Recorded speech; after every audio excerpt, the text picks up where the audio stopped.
Welcome back into Talking Fitchburg. Joining today from the Better Business Bureau here in Wisconsin is our friend Tiffany Schultz. Tiffany, how are you doing today? I'm ready for the holidays. Are you? I'm ready for the holidays too. And one of those holiday themes now, maybe not now, but it's been out there, is these different apps, these holiday apps, Santa apps, reindeer apps, elves apps, where you can like put in some information and Santa will talk to you, or blah, blah, blah. Pretty cool stuff, right? Cool, fun, really gets the kids engaged, and some of them even seem very real. So Yeah, they do. I have one on my phone that I can take a photo of my Christmas tree and put Santa in it, and it looks like Santa's putting the gifts underneath the tree. What? Yeah. You have to share that app with me. And then I can show the kids that Santa came. No kidding? No kidding. Sign me up. Sign me up. But before you sign up, before you start any of these things, something to understand about these apps. So these apps are set up to do some cool things, but there's probably I don't want to say a hidden purpose behind them, but some of them are.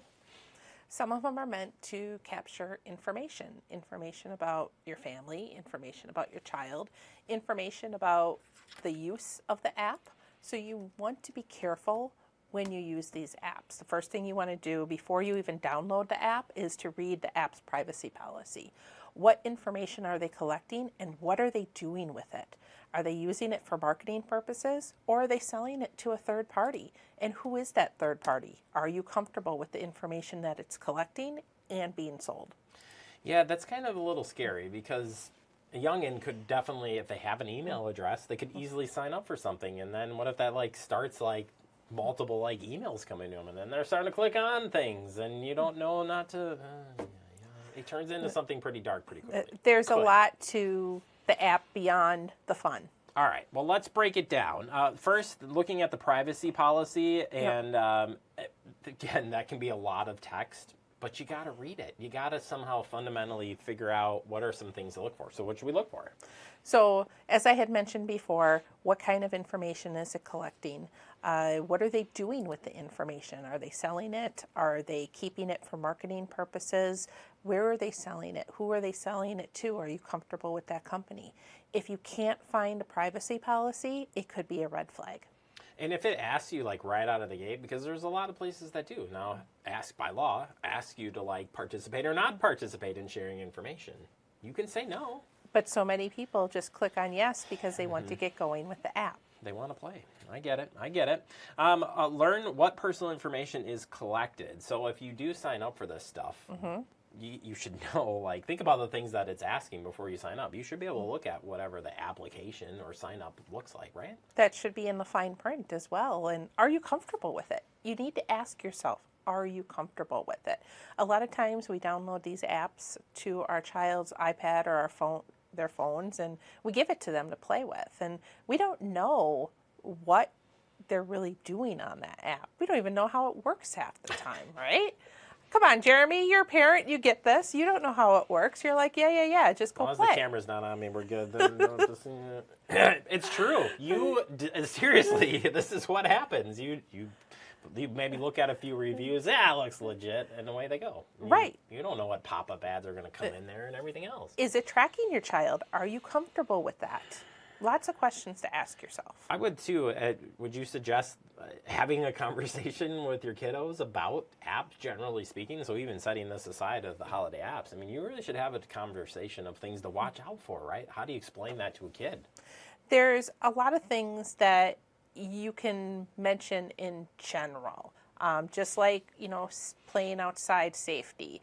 There's internet safety as well, and some of it is taught at school, and it doesn't hurt to have those conversations at home either. And be specific, but be specific in a language that your child can understand. A 12-year-old can understand more than a 6-year-old can understand.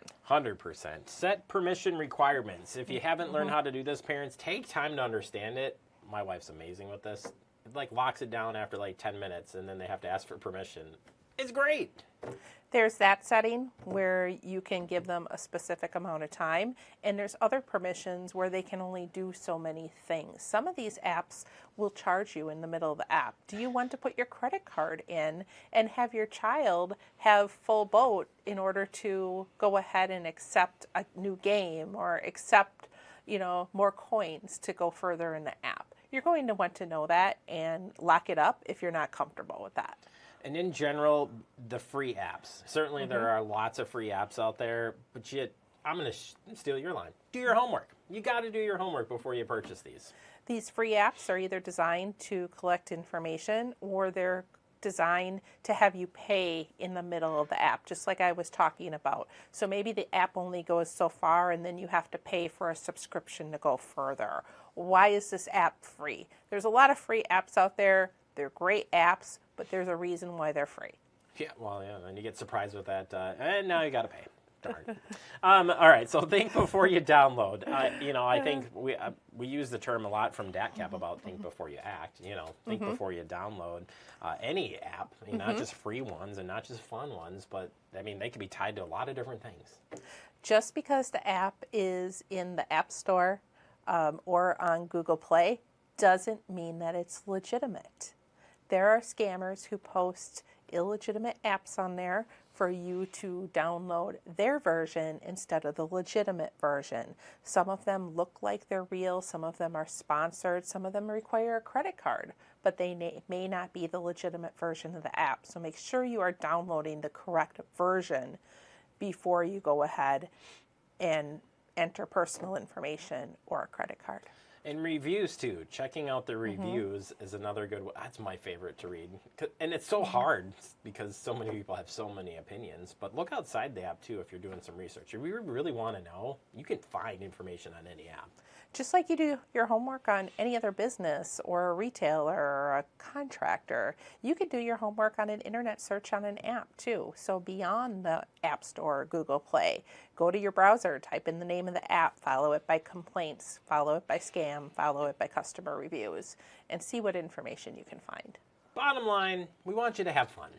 It's the holidays, so, download some apps, whatever, but take the time to do the research, do the homework, think twice, and a little education, right? We love it. You're doing business with a company. Plain and simple. When you download an app, you are buying a product. That's a pretty good way of thinking about it. Like, it is an investment, right? So you should take the time to invest in your time into the time of the app and all that all fun stuff. Right. Regardless if it's free, if it's a game, or regardless if it's something paid, you're still doing business with a company. So do your homework. And if you want to stay up on the latest information on apps, actually I searched Santa apps while we were doing this interview and BBB tied to it. You guys have a lot of resources online there of kind of breaking down what to look for.